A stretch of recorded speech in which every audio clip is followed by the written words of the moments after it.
भगवद गीता का प्रथम अध्याय प्रथम श्लोक से विस्तार पूर्वक प्रारंभ करते हैं।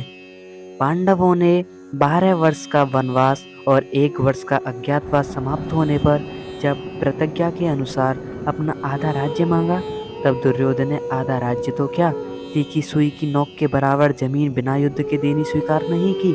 अतः पांडवों ने माता कुंती की आज्ञा के अनुसार युद्ध करना स्वीकार कर लिया। इस प्रकार पांडवों और कौरवों का युद्ध होना निश्चित हो गया और तदनुसार दोनों ओर से युद्ध की तैयारी होने लगी। महर्षि वेदव्यास जी का धृतराष्ट्र पर बहुत स्नेह था। उस स्नेह के कारण उन्होंने धृतराष्ट्र के पास आकर कहा कि युद्ध होना और उसमें क्षत्रिय का महान संहार होना अविश्वामी है, इसे कोई टाल नहीं सकता। यदि तुम युद्ध देखना चाहते हो तो मैं तुम्हें दिव्य दृष्टि दे सकता हूँ, जिससे तुम यहीं बैठे बैठे युद्ध को अच्छी तरह से देख सकते हो। इस पर धृतराष्ट्र ने कहा कि मैं जन्म भर अंधा रहा, अब अपने कुल के संहार को मैं नहीं देखना चाहता, परंतु यह युद्ध कैसे हो रहा है यह समाचार जरूर सुनना चाहता हूँ। तब व्यास जी ने कहा कि मैं संजय को दिव्य दृष्टि देता हूँ, जिससे यह संपूर्ण युद्ध को, संपूर्ण घटनाओं को, सैनिकों को, मन में आई हुई बातों को भी जान लेगा, सुन लेगा, देख लेगा और सब बातें तुम्हें भी सुना देगा। ऐसा कहकर व्यास जी ने संजय को दिव्य दृष्टि प्रदान की। निश्चित समय अनुसार कुरुक्षेत्र में युद्ध आरंभ हुआ। 10 दिन तक संजय युद्ध स्थल में ही रहे। जब पितामह भीष्म बाणों के द्वारा रथ से गिर गए, तब संजय ने हस्तिनापुर में आकर धृतराष्ट्र को यह समाचार सुनाया। इस समाचार को सुनकर धृतराष्ट्र को बड़ा दुख हुआ और वे विलाप करने लगे। फिर उन्होंने संजय से युद्ध का सारा वृत्तांत सुनने के लिए कहा। भगवद गीता अध्याय 1 श्लोक नंबर 1। धृतराष्ट्रवाच धर्मक्षेत्रे कुरुक्षेत्रे समवेता युजुत्सव मामका पांडवाश्चैव किम कुर्वत संजय। धृतराष्ट्र बोले, हे संजय, धर्मभूमि कुरुक्षेत्र में इकट्ठे हुए युद्ध की इच्छा वाले मेरे और पांडवों के पुत्रों ने भी क्या किया, इसकी व्याख्या सुनिए। धर्म क्षेत्रे कुरुक्षेत्रे, कुरुक्षेत्र में देवताओं ने यज्ञ किया था। राजा कुरु ने भी यहाँ तपस्या की थी। यज्ञाति धर्म में कार्य होने से तथा राजा कुरु की तपस्या भूमि होने से इसको धर्म भूमि कुरुक्षेत्र कहा गया है। यहाँ धर्म क्षेत्र और कुरुक्षेत्र पदों में क्षेत्र शब्द देने में धृतराष्ट्र का अभिप्राय है कि यह अपनी कुरुवंशियों की भूमि है। यह केवल लड़ाई की भूमि नहीं है, प्रत्युत तीर्थ भूमि भी है, जिसमें प्राणी जीते जी पवित्र कर्म करके अपना कल्याण कर सकते हैं। इस तरह लौकिक और पारलौकिक सब तरह का लाभ हो जाए, ऐसा विचार करके एवं श्रेष्ठ पुरुषों की सम्मति लेकर ही युद्ध के लिए यह भूमि चुनी गई है। संसार में प्राय 3 बातों को लेकर ही लड़ाई होती है, भूमि, धन और स्त्री। इन तीनों में भी राजाओं का आपस में लड़ना मुख्यतः जमीन को लेकर होता है। यहाँ कुरुक्षेत्र कुरुवंशियों में धृतराष्ट्र और पांडु के पुत्र सब एक हो जाते हैं। कुरुवंशी होने के बाद दोनों कुरुक्षेत्र में अर्थात राजा कुरु की जमीन पर समान हक लगता है। इसलिए कौरवों द्वारा पांडवों को उनकी जमीन न देने के कारण दोनों जमीन के लिए लड़ाई करने आए हैं। यद्यपि अपनी भूमि होने के कारण दोनों के लिए कुरुक्षेत्र पद देना युक्ति संगत, न्याय संगत है, तथापि हमारी सनातन वैदिक संस्कृति ऐसी विलक्षण है कि कोई भी कार्य करना हो तो वह धर्म को सामने रखकर ही होता है। युद्ध जैसा कार्य भी धर्म भूमि, तीर्थ भूमि ही करते हैं, जिससे युद्ध में मरने वालों का उद्धार हो जाए, कल्याण हो जाए। अतः यहाँ कुरुक्षेत्र के साथ धर्म क्षेत्र पद आया है। यहाँ आरंभ में धर्म पद देने का एक और बात मालूम होती है। अगर आरंभ के धर्म पद में धर लिया जाए और 18वें अध्याय के अंतिम श्लोक में मम पद में मन लिया जाए तो धर्म शब्द बनता है। अतः संपूर्ण गीता धर्म के अंतर्गत है, अर्थात धर्म का पालन करने से गीता के सिद्धांतों का पालन हो जाता है और गीता के सिद्धांतों के अनुसार कर्तव्य कर्म करने से धर्म का अनुष्ठान होता है। इस धर्म क्षेत्र कुरुक्षेत्र पदों से सभी मनुष्यों को यह शिक्षा लेनी चाहिए कि कोई भी काम करना हो तो वह धर्म को सामने रखकर ही करना चाहिए। प्रत्येक कार्य सबके हित की दृष्टि से ही करना चाहिए, केवल अपने सुख आराम की दृष्टि से नहीं। और कर्तव्य अकर्तव्य के विषय में शास्त्रों की समझ रखनी चाहिए।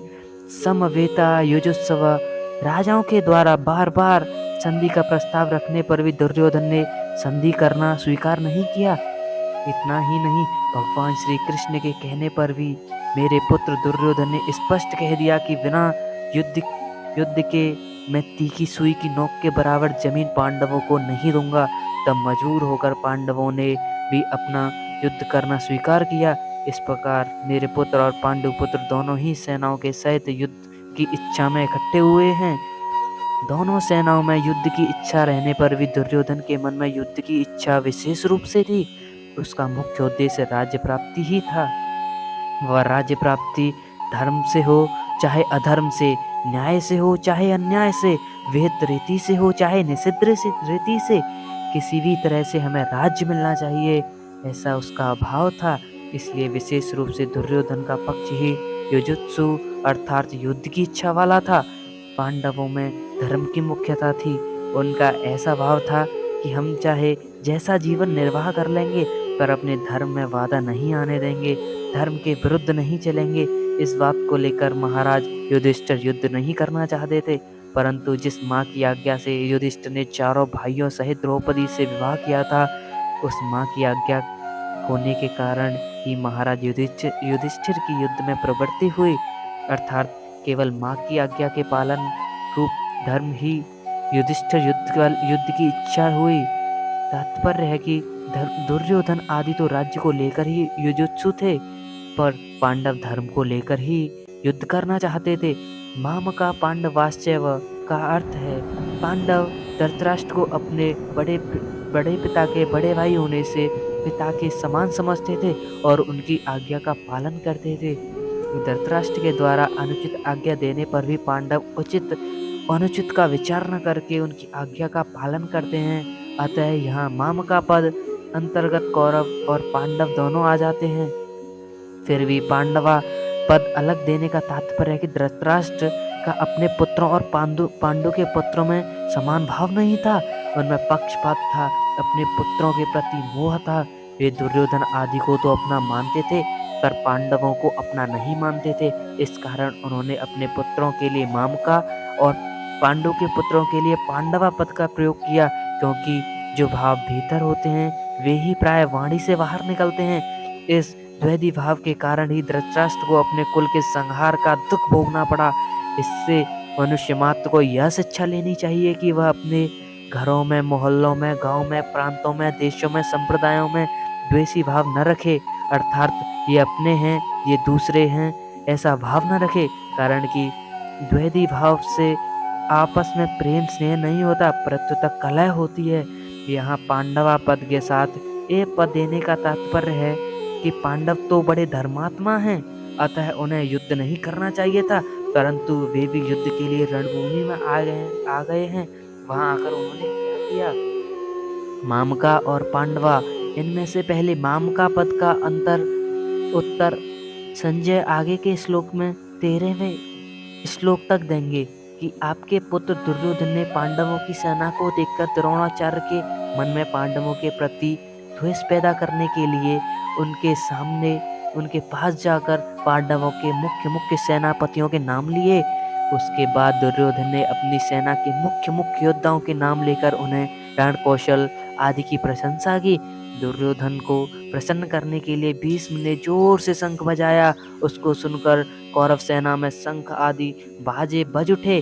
फिर 14वें श्लोक से 19वें श्लोक तक पांडवा पद का उत्तर देंगे कि रथ में बैठे हुए पांडव पक्षीय भगवान श्री कृष्ण ने शंख बजाया। उसके बाद अर्जुन, भीम, युधिष्ठिर, नकुल, सहदेव आदि ने अपने अपने शंख बजाए, जिससे दुर्योधन की सेना का हृदय दहल गया। उसके बाद संजय पांडवों की बात कहते कहते 20वें श्लोक से श्री कृष्ण और अर्जुन के संवाद का प्रसंग आरंभ करेंगे। किम कुर्वत, किम शब्द के 3 अर्थ होते हैं, विकल्प, निंदा और प्रश्न।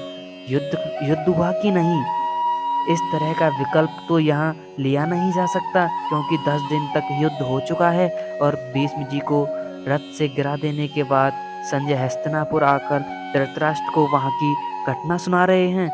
मेरे और पांडु के पुत्रों ने क्या किया, जो कि युद्ध कर बैठे। उनको युद्ध नहीं करना चाहिए था। ऐसी निंदा या अपेक्षा भी नहीं लिया जा सकता, क्योंकि युद्ध तो चल ही रहा था और धृतराष्ट्र के भीतर भी अपेक्षा पूर्वक पूछने का भाव नहीं था। यहाँ किम शब्द का अर्थ प्रश्न ही लेना ठीक बैठता है। धृतराष्ट्र संजय से भिन्न भिन्न प्रकार की छोटी बड़ी सब घटनाओं को अनुक्रम से विस्तार पूर्वक ठीक ठीक जानने के लिए ही प्रश्न कर रहे हैं।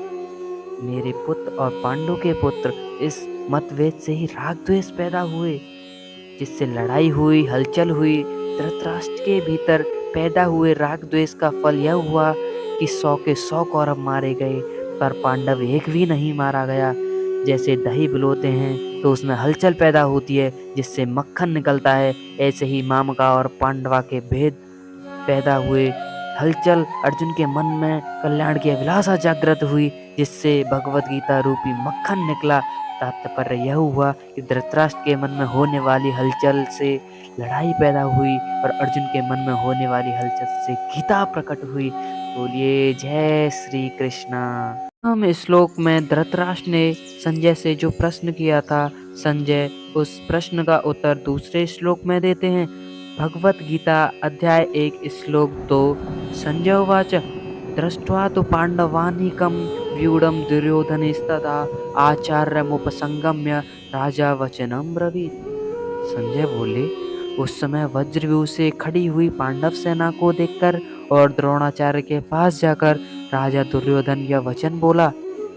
जिस समय दोनों सेनाएं युद्ध के लिए खड़ी हुई थी, उस समय की बात संजय यहाँ तथापत से कहते हैं, कारण कि धृतराष्ट्र का प्रश्न युद्ध की इच्छा वाले मेरे और पांडु के पुत्रों ने क्या किया, इस विषय को सुनने के लिए ही है। पांडव की सेना वज्रव्यूह से खड़ी हुई सेना को देखने का तात्पर्य है कि पांडवों की सेना बड़े ही सुचारू रूप से और एक ही भाव से खड़ी थी, अर्थात उनके सैनिकों में दो भाव नहीं थे, मतभेद नहीं था। उनके पक्ष में धर्म और भगवान श्री कृष्ण थे। जिसके पक्ष में धर्म और भगवान होते हैं, उसका दूसरों पर बड़ा असर पड़ता है। इसलिए संख्या में कम होने पर भी पांडवों की सेना तेज और प्रभावशाली थी और उसका प्रभाव दूसरों पर पड़ता था। अतः पांडव सेना का दुर्योधन पर भी बड़ा असर पड़ा, जिससे वह द्रोणाचार्य के पास जाकर नीति युक्त गंभीर वचन बोलता है। दुर्योधन को राजा कहने का तात्पर्य है कि धृतराष्ट्र सबसे अधिक अपनापन दुर्योधन में ही था। परंपरा की दृष्टि से भी युवराज दुर्योधन ही था। राज्य के सब कार्यों की देखभाल दुर्योधन ही करता था। धृतराष्ट्र तो नाम मात्र के लिए राजा थे, युद्ध में प्रमुख हेतु तो दुर्योधन ही था। इन सभी कारणों से संजय ने दुर्योधन के लिए राजा पद का प्रयोग किया है। द्रोणाचार्य के पास जाने में मुख्यतः 3 कारण मालूम देते हैं। अपना स्वार्थ सिद्ध करने के लिए, अर्थात द्रोणाचार्य के भीतर पांडवों के प्रति द्वेष पैदा करने और उनके अपने पक्ष में विशेषता से करने के लिए दुर्योधन द्रोणाचार्य के पास गया। व्यवहार में गुरु के नाते आदर देने के लिए भी द्रोणाचार्य के पास जाना उचित ही था।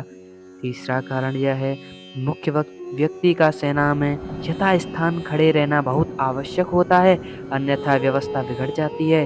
इसलिए दुर्योधन का द्रोणाचार्य के पास खुद का जाना उचित ही समझा। यहाँ शंका हो सकती है कि दुर्योधन को तो पितामह भीष्म के पास जाना चाहिए था, जो कि सेनापति थे, पर दुर्योधन गुरु द्रोणाचार्य के पास ही क्यों गए। इसका समाधान यह है कि द्रोण और भीष्म दोनों उभय पक्षपाती थे, अर्थात वे कौरव और पांडव दोनों का ही पक्ष रखते थे।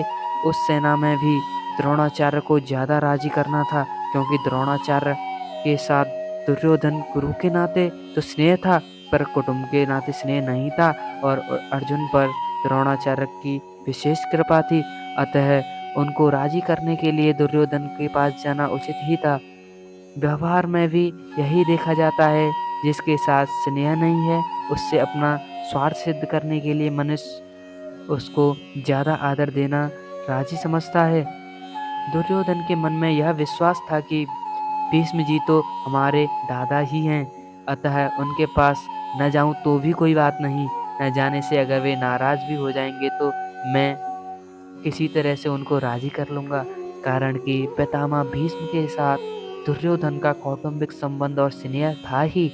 भीष्म का भी उसके साथ कौटुंबिक संबंध और स्नेह था, इसलिए भीष्म जी ने दुर्योधन को राजी करने के लिए जोर से शंख बजाया। यह वचनम ब्रवीत कहने का पर्याप्त यह है क्योंकि अब्रवीत क्रिया के अंतर ही वचनम आ जाता है, और अर्थात दुर्योधन बोलेगा तो वचन ही बोलेगा, इसलिए यहाँ वचनम शब्द की आवश्यकता नहीं थी।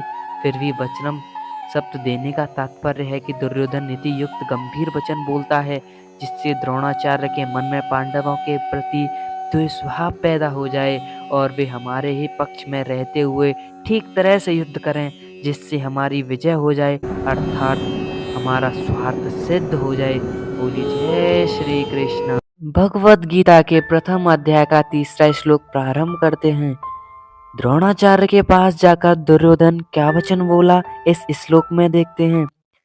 पश्यतां पांडुपुत्राणाम् आचार्य महती च मूं व्यूढं द्रुपदपुत्रेण तव शिष्येण धीमता।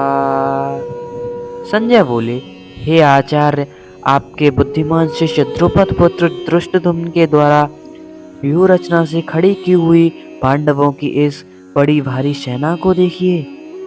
इस श्लोक की व्याख्या देखते हैं। द्रोण के लिए आचार्य संबोधन देने में दुर्योधन का यह भाव मालूम देता है कि आप हम सब के कौरवों और पांडवों के आचार्य हैं। शस्त्र विद्या सिखाने वाले होने से आप हम सबके गुरु हैं, इसलिए आपके मन में किसी का भी पक्ष या आग्रह नहीं होना चाहिए। तब शिष्येण धीमता पदों के प्रयोग से दुर्योधन का यह भाव है कि आप इतने सरल हैं कि अपने मारने के लिए पैदा होने वाले धृष्टद्युम्न को भी आपने अस्त्र शस्त्र की विद्या सिखाई, और वह आपका शिष्य धृष्टद्युम्न इतना बुद्धिमान है कि उसने आपको मारने के लिए आपके ही अस्त्र शस्त्र की विद्या सीखी। द्रुपद पुत्रेण पद कहने का तात्पर्य यह है कि आपको मारने के लिए उद्देश्य को लेकर ही द्रुपद पुत्र ने याज और उपयाज नामक ब्राह्मणों से यज्ञ कराया, जिससे धृष्टद्युम्न पैदा हुआ। वहीं यह द्रुपद पुत्र धृष्टद्युम्न आपके सामने सेनापति के रूप में खड़ा है। यद्यपि दुर्योधन यहाँ द्रुपद पुत्र के स्थान पर धृष्टद्युम्न भी कह सकता था, तथापि द्रोणाचार्य के साथ द्रुपद जो बैर रखता था, उस बैर भाव को याद दिलाने के लिए दुर्योधन यहाँ द्रुपद पुत्रेण शब्द का प्रयोग करता है, और अब बैर निकालने का अच्छा मौका है। यह बात द्रोणाचार्य को समझाता है। पांडुपुत्राणाम एता व्यूढां महती च मूं पश्य। द्रुपद पुत्र के द्वारा पांडवों की इस व्यूहकार खड़ी बड़ी भारी सेना को देखिए। तात्पर्य है कि जिन पांडवों पर आप स्नेह रखते हैं, उन्हीं पांडवों ने आपके प्रतिपक्ष में खास आपको मारने वाले द्रुपद पुत्र को सेनापति बनाकर व्यूह रचना करने का अधिकार दिया है। अगर पांडव आपसे स्नेह रखते तो कम से कम आपको मारने वाले को तो अपनी सेना का मुख्य सेनापति नहीं बनाते, इतना अधिकार तो नहीं देते, परंतु सब कुछ जानते हुए भी उन्होंने उसी को सेनापति बनाया है। यद्यपि कौरवों की अपेक्षा पांडवों की सेना संख्या में कम थी, अर्थात कौरवों की सेना 11 अक्षौणी और पांडवों की सेना 7 अक्षौणी थी, तथापि दुर्योधन पांडवों की सेना को बड़ी भारी बता रहा है। पांडवों की सेना को बड़ी भारी कहने में दो भाव मालूम देते हैं। पहला भाव, पांडवों की सेना ऐसे ढंग से व्यूहकार खड़ी हुई थी जिससे दुर्योधन थोड़ा सेना भी बहुत बड़ी दिख रही थी, और दूसरा कारण यह है, पांडव सेना में सब के सब योद्धा एक मतक थे, एकाएक थे, कारण पांडवों की थोड़ी सी सेना बल में उत्साह में बड़ी मालूम दे रही थी। ऐसी सेना को दिखाकर दुर्योधन द्रोणाचार्य से यह कहना चाहता है कि युद्ध करते समय आप इस सेना को सामान्य या छोटी न समझें, आप विशेष बल लगाकर सावधानी से युद्ध करें। पांडवों का सेनापति है तो आपका शिष्य द्रुपद पुत्र ही, अतः उस पर विजय करना आपके लिए कौन सी बड़ी बात है। एतां पश्याम कहने का तात्पर्य यह है कि पांडव सेना युद्ध के लिए तैयार होकर सामने खड़ी है, अतः हम लोग इस सेना पर किस तरह से विजय कर सकते हैं, इस विषय में आपको जल्दी से जल्दी निर्णय लेना चाहिए। द्रोणाचार्य से पांडवों की सेना देखने के लिए प्रार्थना करके अब दुर्योधन उन्हें पांडव सेना के महारथियों को दिखाता है। भगवत गीता अध्याय 1 श्लोक 4, 5 और 6। संजय उवाच अत्र शूरा महेशवासा भीमा अर्जुन समायुधि युयुधानो विराटश्च द्रुपदश्च महारथा दृष्टकेतुश्चेकितान् काशीराजश्च वीर्यवान् पुरजित कुन्ती भोजश्च शैव्यश्च नरपुंगव युधामन्युश्च विक्रांत उत्तमोजाश्च वीर्यवान् सभद्रो द्रौपदेयाश्च सर्व एव महारथा। संजय बोले, यहाँ पांडवों की सेना में बड़े बड़े सूरवीर हैं जिनके बहुत बड़े बड़े धनुष हैं तथा जो युद्ध में भीम और अर्जुन के समान हैं। उनमें युयुधान, सात्विक राजा विराट और महारथी द्रुपद भी हैं। दृष्टकेतु और चेकितान तथा पराक्रमी काशीराज भी हैं। फुर्जित और कुंती भोज ये दोनों भाई तथा मनुष्यों में श्रेष्ठ सैव्य भी हैं। पराक्रमी युधामन्यु और पराक्रमी उत्तमोजा भी हैं। सुभद्रा पुत्र अभिमन्यु और द्रौपदी के 5 पुत्र भी हैं।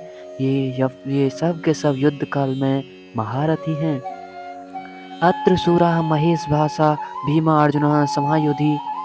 जिसने बाण चलाए जाते हैं, फेंके जाते हैं, उनका नाम ईश्वास अर्थात धनुष है।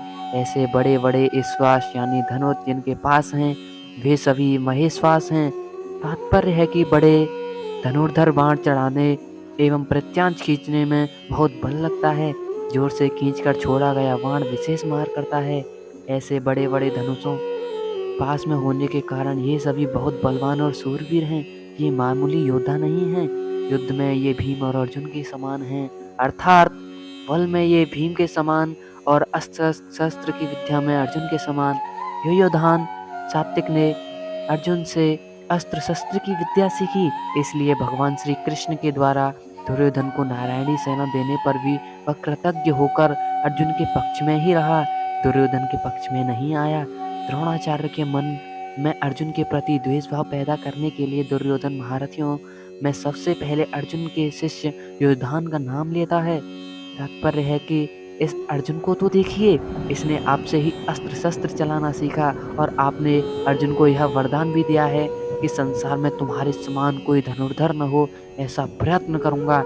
इस तरह आपने तो अपने शिष्य अर्जुन पर इतना स्नेह रखा, पर वह कृतघ्न होकर आपके विपक्ष में लड़ने के लिए खड़ा है, जबकि अर्जुन का शिष्य युयुधान उसी के पक्ष में खड़ा है। विराटश्च जिसके कारण हमारे पक्ष का वीर सुशर्मा अपमानित किया गया, आपको समूह अस्त्र शस्त्र से मोहित होना पड़ा और हम लोगों को भी अपनी गायें छोड़कर युद्ध से भागना पड़ा। वह राजा विराट आपके प्रतिपक्ष में खड़ा है।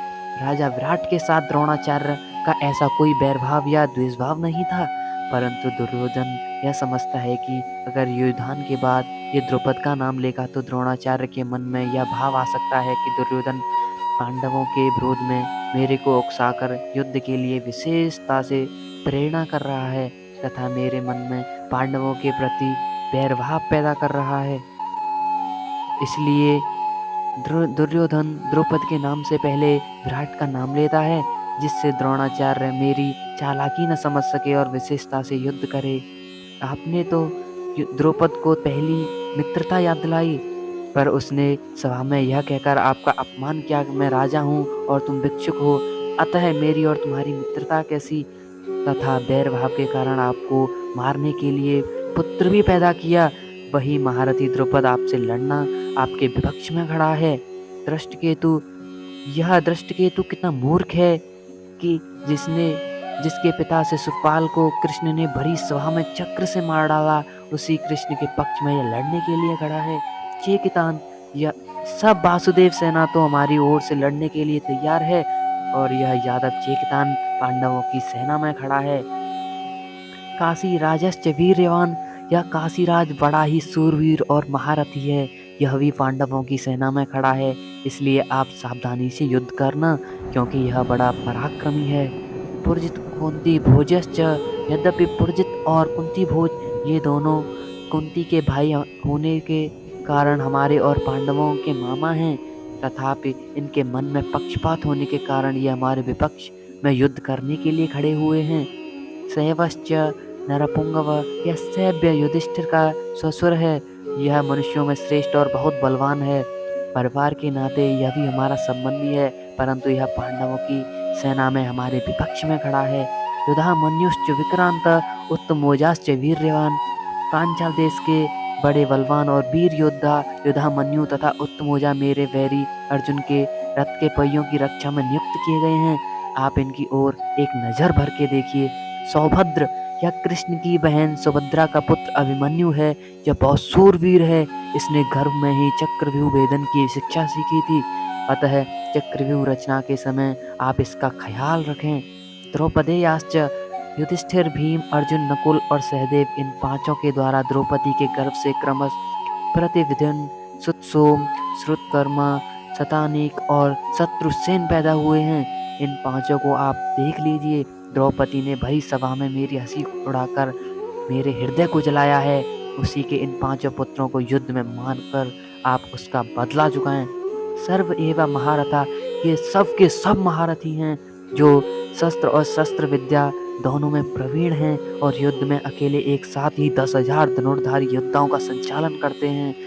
उस वीर को महारथी कहते हैं। ऐसे बहुत से महारथी पांडव सेना में खड़े हैं। द्रोणाचार्य के मन में पांडवों के प्रति द्वेष पैदा करने और युद्ध के लिए जोश दिलाने के लिए दुर्योधन ने पांडव सेना की विशेषता बताई।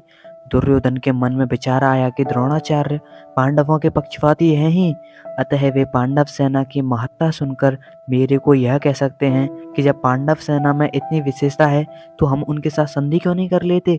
ऐसा विचार आते ही दुर्योधन आगे के 3 श्लोकों में अपनी सेना की विशेषता बताता है। भगवद गीता अध्याय 1 श्लोक 7। संजय उवाच, अस्माकं तु विशिष्टा ये तान्य बुद्धि द्विजोत्तम, नायका मम सैन्यस्य संज्ञार्थम ताम्र भीमिते।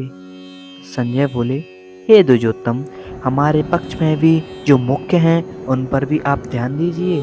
आपको याद दिलाने के लिए मेरी सेना के जो नायक हैं उनको मैं कहता हूँ।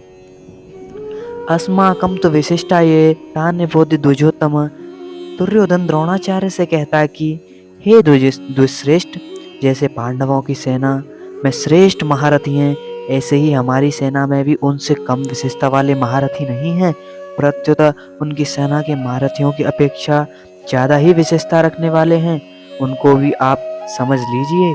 तीसरे श्लोक में पश्य और यहाँ निबोध क्रिया देने का तात्पर्य है कि पांडवों की सेना तो सामने खड़ी है, इसलिए उसको देखने के लिए दुर्योधन पश्य, देखिए, क्रिया का प्रयोग करता है, परंतु अपनी सेना के लिए नहीं करता, क्योंकि अर्थात अपनी सेना की तरफ द्रोणाचार्य की पीठ है, इसलिए उसको देखने की बात न कहकर उन पर ध्यान देने के लिए दुर्योधन निबोध क्रिया का प्रयोग करता है।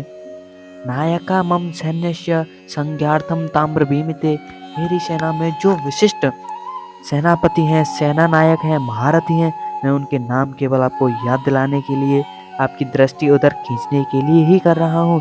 संज्ञार्थम पद का तात्पर्य है कि हमारे बहुत से सेना नायक हैं, उनके नाम भी मैं कहता हूँ, इसलिए मैं उनका केवल संकेत मात्र करता हूँ, क्योंकि आप तो सबको जानते ही हैं। इस श्लोक में दुर्योधन ऐसा भाव प्रतीत करते हैं कि हमारा पक्ष भी दूसरे पक्ष से कमजोर नहीं है, परंतु राजनीति के अनुसार शत्रु पक्ष चाहे कितना भी कमजोर हो और कितना पक्ष चाहे कितना भी सबल हो, ऐसी अवस्था में भी शत्रु पक्ष को कमजोर नहीं समझना चाहिए और अपने में ही अपेक्षा, उदासीनता आदि भावना किंचन मात्र भी नहीं रखनी चाहिए। इसलिए सावधानी के लिए मैंने उनकी सेना की बात कही और अपनी सेना की बात कहता हूँ।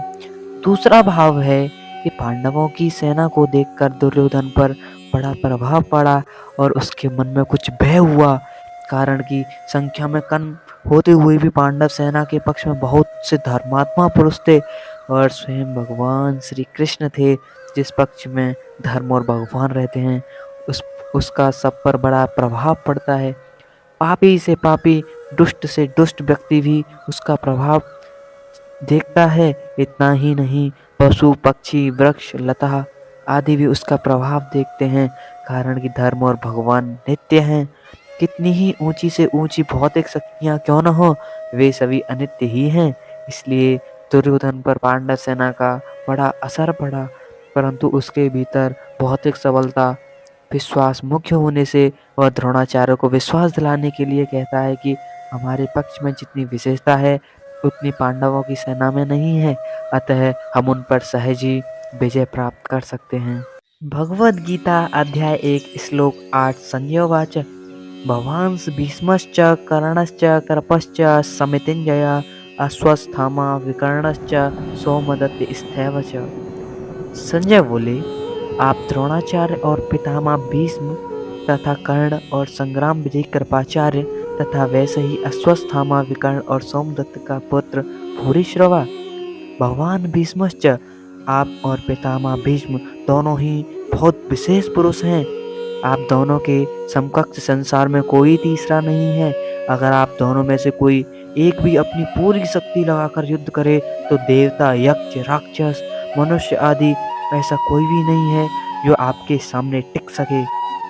आप दोनों के पराक्रम की बात जगत में ही प्रसिद्ध है। पितामह भीष्म तो आवाल ब्रह्मचारी हैं और इच्छा मृत्यु प्राप्त कर चुके हैं, अर्थात उनकी इच्छा के बिना उन्हें कोई मार ही नहीं सकता।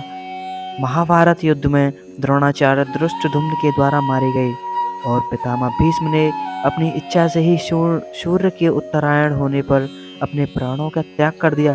कर्णश्च, कर्ण तो बहुत ही सूरवीर है। मुझे तो ऐसा विश्वास है कि वह अकेला ही पांडव सेना पर विजय प्राप्त कर सकता है।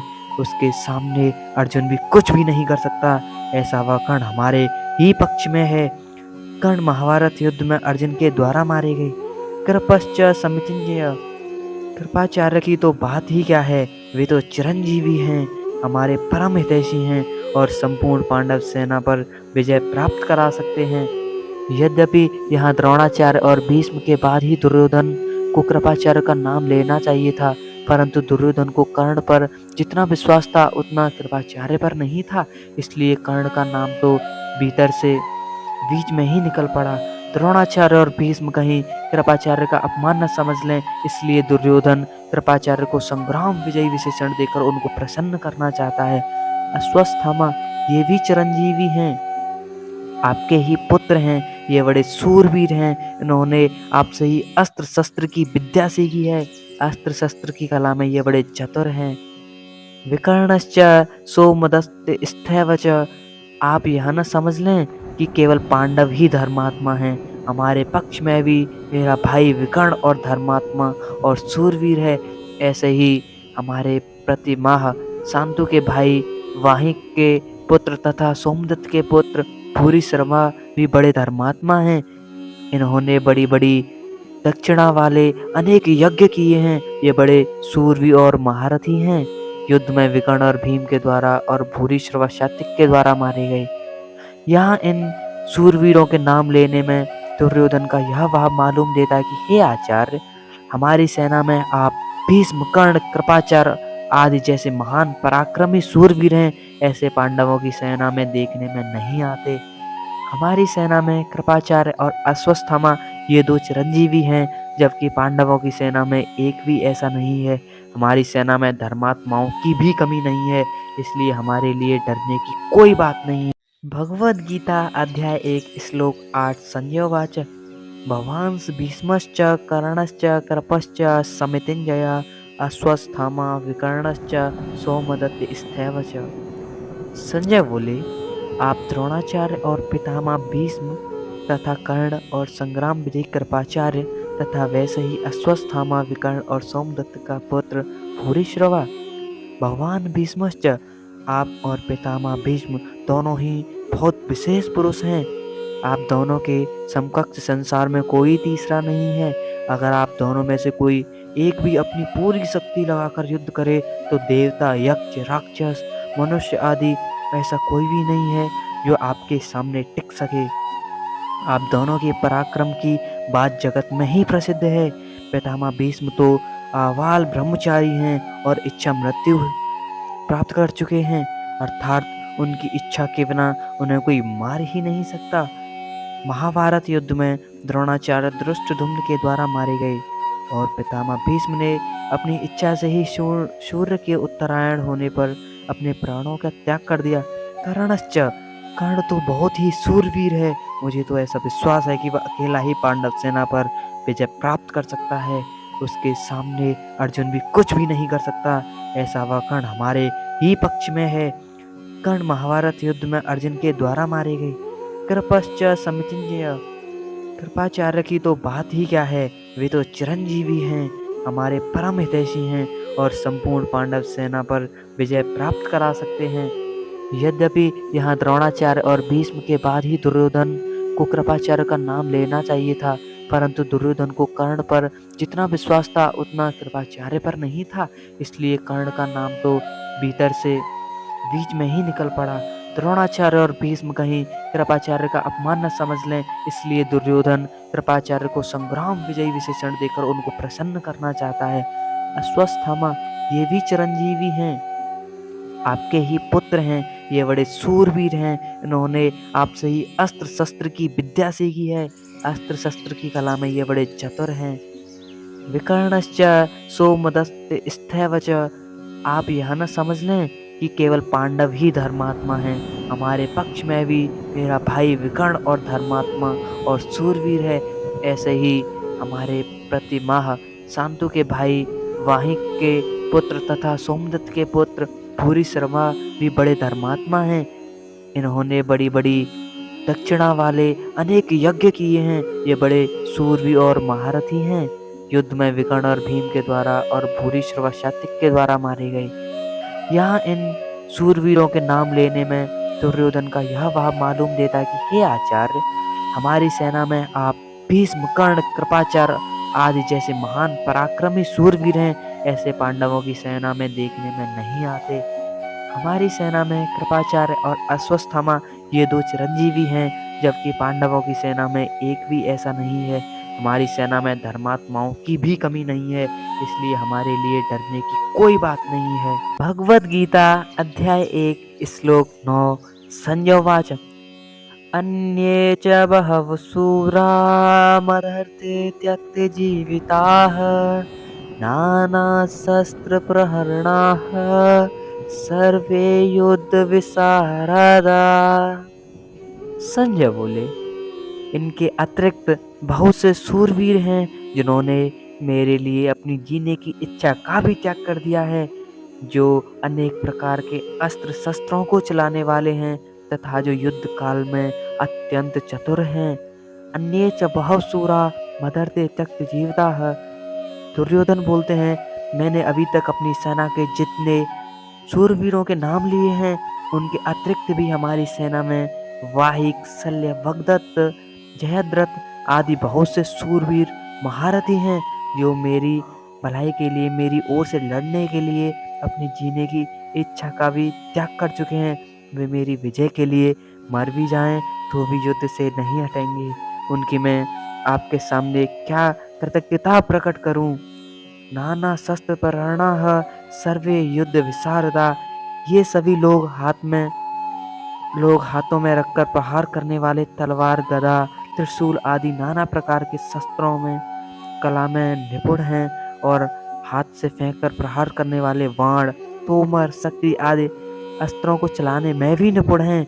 युद्ध कैसे भी करना हो, किस तरह से, किस पैंतरे से, किस युक्ति से करना चाहिए, सेना को किस तरह खड़ी करनी चाहिए आदि युद्ध की कलाओं में ये बड़े निपुण हैं और कुशल हैं। दुर्योधन की बातें सुनकर जब द्रोणाचार्य कुछ भी नहीं बोले, तब अपनी चालाकी न चल सकने से दुर्योधन के मन में क्या विचार आते हैं, इसको संजय श्लोक 10 में प्रकट करते हैं। भगवद गीता अध्याय 1 श्लोक 10 संजय उवाच अपर्याप्तं तस्माकं बलं भीमा विरक्षितं पर्याप्तं त्वदमेतेषां बलं भीमा विरक्षितं। संजय बोले, द्रोणाचार्य को चुप देखकर दुर्योधन के मन में विचार हुआ कि वास्तव में हमारी वह सेना पांडवों पर विजय करने में अपर्याप्त है, असमर्थ है, क्योंकि उसके संरक्षक उभय पक्षपाती भीष्म हैं। परंतु इन पांडवों की सेना हम पर विजय करने में पर्याप्त है, समर्थ है, क्योंकि इसके संरक्षक निस्सेनापति भीमसेन हैं। अपर्याप्तम तस्माकं बलम भीमा विरक्षितम। अर्थात अधर्म अन्याय के कारण दुर्योधन के मन में भय होने से वह अपनी सेना के विषय में सोचता है कि हमारी सेना बड़ी होने पर भी, अर्थात पांडवों की अपेक्षा 4 अक्षौहिणी अधिक होने पर भी पांडवों पर विजय करने में तो असमर्थ ही है। कारण कि हमारी सेना में मतभेद है, उसमें इतनी एकता, निर्भयता, निसंकोचता नहीं है जितनी कि पांडव सेना में है। हमारी सेना के मुख्य संरक्षक पितामह भीष्म उभय पक्षपाती हैं, अर्थात उनके भीतर कौरव और पांडव दोनों का ही पक्ष है। वे कृष्ण के बड़े भक्त हैं, उनके हृदय में युधिष्ठिर का बड़ा आदर है, अर्जुन पर भी उनका बड़ा स्नेह है, इसलिए वे हमारे पक्ष में रहते हुए भी भीतर से पांडवों का ही भला चाहते हैं। वे ही भीष्म हमारी सेना के मुख्य सेनापति हैं। ऐसी दशा में हमारी सेना पांडवों के मुकाबले कैसे समर्थ हो सकती है? नहीं हो सकती। पर्याप्तम त्वदमेतेषा बलम भीमा विरक्षितम। परंतु यह जो पांडवों की सेना है, यह हमारे पर विजय करने में समर्थ है, कारण कि इनकी सेना में मतभेद नहीं है, प्रत्युत सभी एक मत होकर संगठित हैं। इनकी सेना का संरक्षक बलवान भीमसेन है, जो कि बचपन से ही मेरे को हराता आया है। यह अकेला ही मेरे 100 भाइयों सहित मुझे मारने की प्रतिज्ञा कर चुका है, अर्थात हमारा नाश करने पर तुला हुआ है। इसका शरीर वज्र के समान मजबूत है, इसको मैंने जहर पिलाया था तो भी यह नहीं मरा। ऐसा यह भीमसेन पांडवों की सेना का संरक्षक है, इसलिए यह सेना वास्तव में समर्थ है, पूर्ण है।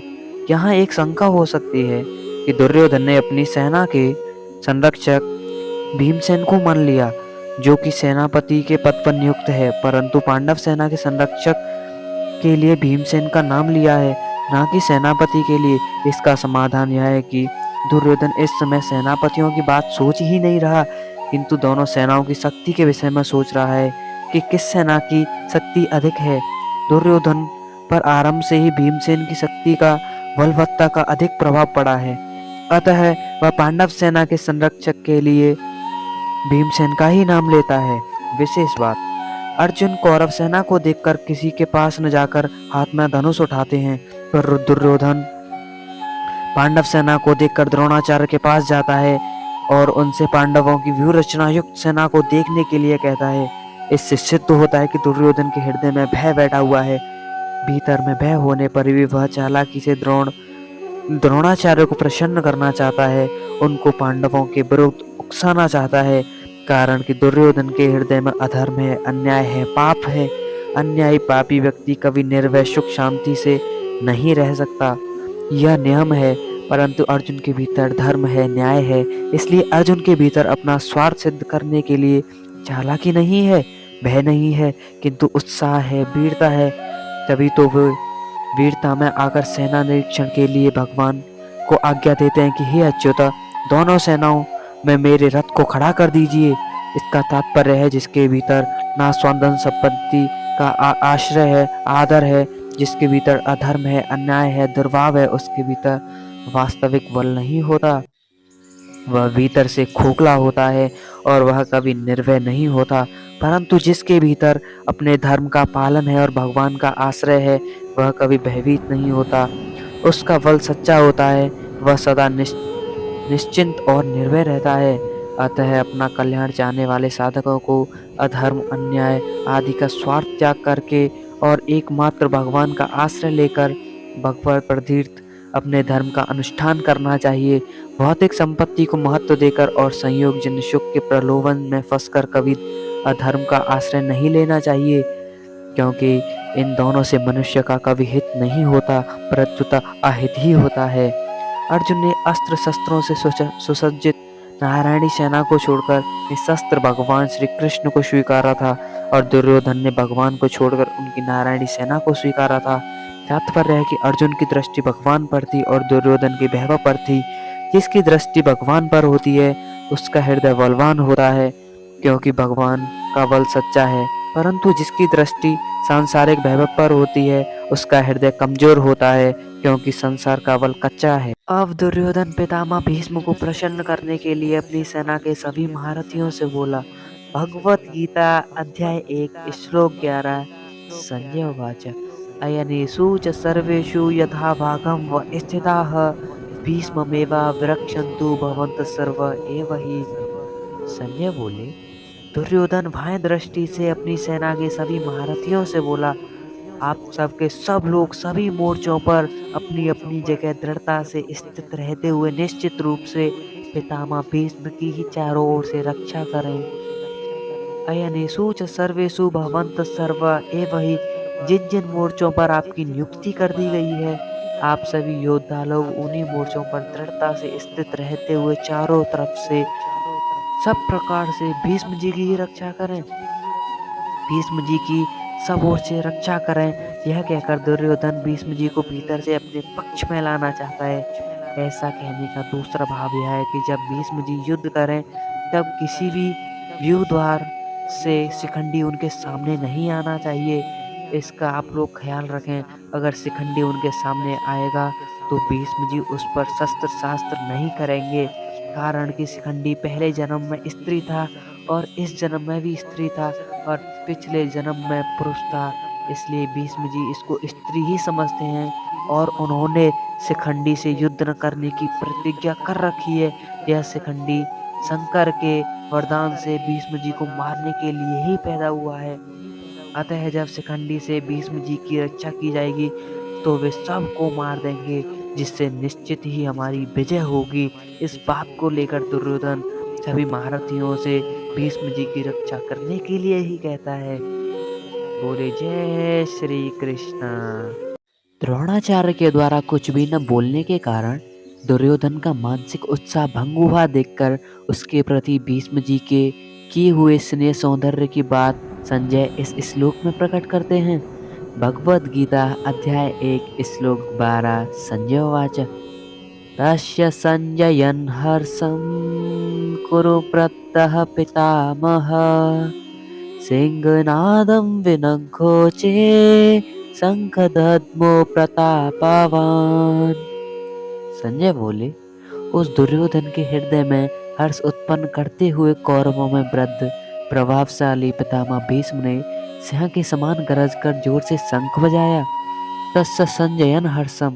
यद्यपि दुर्योधन के हृदय में हर्ष होना शंख ध्वनि का कार्य है और शंख ध्वनि कारण है, इसलिए यहाँ शंख ध्वनि का वर्णन पहले और हर्ष होने का वर्णन पीछे होना चाहिए।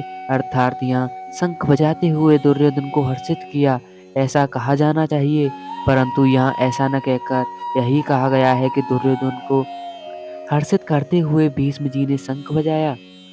कारण कि ऐसा कहकर संजय यह भाव प्रकट कर रहे हैं कि पितामह भीष्म की शंखवादन क्रिया मात्र से दुर्योधन के हृदय में हर्ष उत्पन्न हो गया। भीष्म जी के इस प्रभाव को गोदन करने के लिए ही संजय आगे प्रतापवान विशेषण देते हैं। कुरुवृद्धः। यद्यपि कुरुवंशियों में आयु की दृष्टि से भीष्म जी से वृद्ध कोई भी नहीं था। जो भीष्म जी के पिता शांतु के छोटे भाई थे, तथापि कुरुवंशियों में जितने बड़े बूढ़े थे उन सब में भीष्म जी धर्म और ईश्वर को विशेषता से जानने वाले थे। अतः ज्ञान वृद्ध होने के कारण संजय भीष्म जी के लिए कुरुवृद्ध विशेषण देते हैं। प्रतापवान।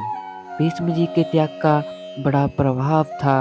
वे कनक कामिनी के त्यागी थे, अर्थात उन्होंने राज्य भी स्वीकार नहीं किया और विवाह भी नहीं किया। भीष्म जी अस्त्र शस्त्र को चलाने में बड़े निपुण थे और शास्त्र में भी बड़े जानकार थे। इस उनके इन दोनों गुणों पर लोगों का बड़ा प्रभाव था। जब अकेले भीष्म अपने भाई विचित्रवीर्य के लिए काशीराज की कन्याओं को स्वयंवर से हरकर ला रहे थे, तब वहां स्वयंवर के लिए इकट्ठे हुए तब क्षत्रिय उन पर टूट पड़े, परंतु अकेले भीष्म जी ने उन सब को हरा दिया।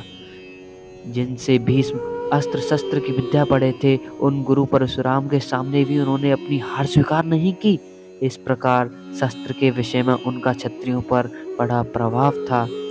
जब भीष्म सरसैया पर सोए थे तब भगवान श्री कृष्ण ने धर्मराज से कहा कि आपको धर्म के विषय में कोई शंका हो तो भीष्म जी से पूछ लें, क्योंकि शास्त्र ज्ञान का सूर्य अस्त हो रहा है, अर्थात भीष्म जी इस लोक से जा रहे हैं।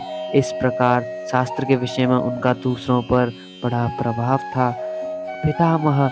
इस पद का आशय यह मालूम देता है कि दुर्योधन के द्वारा चालाकी से कही गई बातों का द्रोणाचार्य ने कोई उत्तर नहीं दिया। उन्होंने यही समझा कि दुर्योधन चालाकी से मेरे को ठगना चाहता है, इसलिए वे चुप ही रहे। परंतु पितामह दादा होने के नाते भीष्म जी को दुर्योधन की चालाकी में उसका बचपना दिखता है। अतः पितामह भीष्म द्रोणाचार्य के समान चुप न रहकर वात्सल्य भाव के कारण दुर्योधन को हर्षित करते हुए शंख बजाते हैं। सिंहनादम विनग गोचे शंख दद्मो, जैसे शंख के गर्जना करने पर हाथी बड़े बड़े पशु भी भयभीत हो जाते हैं, ऐसे ही गर्जना करने मात्र से सभी भयभीत हो जाएं और दुर्योधन प्रसन्न हो जाए। इसी भाव से भीष्म जी ने शंख के समान गरज कर जोर से शंख बजाया। दुर्योधन के साथ द्रोणाचार्य का विद्या का संबंध था और भीष्म जी का जन्म का और कौटुंबिक संबंध था। जहाँ विद्या का संबंध होता है वहाँ पक्षपात नहीं होता, पर जहाँ कौटुंबिक संबंध होता है वहाँ स्नेहवत पक्षपात हो जाता है।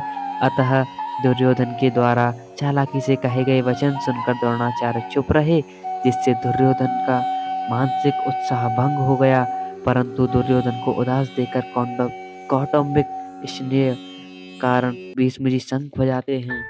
बोलिए जय श्री कृष्ण। पितामह भीष्म के द्वारा शंख बजाने का परिणाम क्या हुआ, इसको संजय इस श्लोक में बताते हैं। भगवद गीता अध्याय 1 श्लोक 13। संजय उवाच ततः शंखाश्च भैर्यश्च पाणवानकगोमुखाः सहसैर्भाव्यहन्यन्त सशब्दस्थुमुलोऽभवत्। संजय बोले, उसके बाद शंख और भेड़ी, नगाड़े तथा ढोल मृदंग और नरसिंगे बाजे एक साथ ही बज उठे। उनका वह शब्द बड़ा भयंकर हुआ। ततः शंखाश्च भैर्यश्च पाणवानक गोमुख। यद्यपि भीष्म जी ने युद्ध की घोषणा करने के लिए शंख नहीं बजाया था, प्रत्युत दुर्योधन को प्रसन्न करने के लिए ही शंख बजाया था। तथापि कौरव सेना ने भीष्म जी के शंखवादन को युद्ध की घोषणा ही समझ लिया। अतः भीष्म जी के शंख बजाने पर कौरव सेना के शंख आदि सब बाजे एक साथ बज उठे। शंख समुद्र से उत्पन्न होते हैं, ये ठाकुर जी की सेवा में रखे जाते हैं और आरती उतारने के काम में आते हैं। मांगलिक कार्यों में तथा युद्ध के प्रारंभ में ये फूंक मुंह से फूंक देकर बजाए जाते हैं। भेरी नाम नगाड़ों का है। जो बड़े नगाड़े होते हैं उन्हें नौबत कहते हैं। ये नगाड़े लोहे के बने हुए होते हैं और भैंसे के चमड़े से मढ़े हुए होते हैं तथा लकड़ी के डंडे से बजाए जाते हैं। ये मंदिरों में एवं राजाओं के किलों में रखे जाते हैं।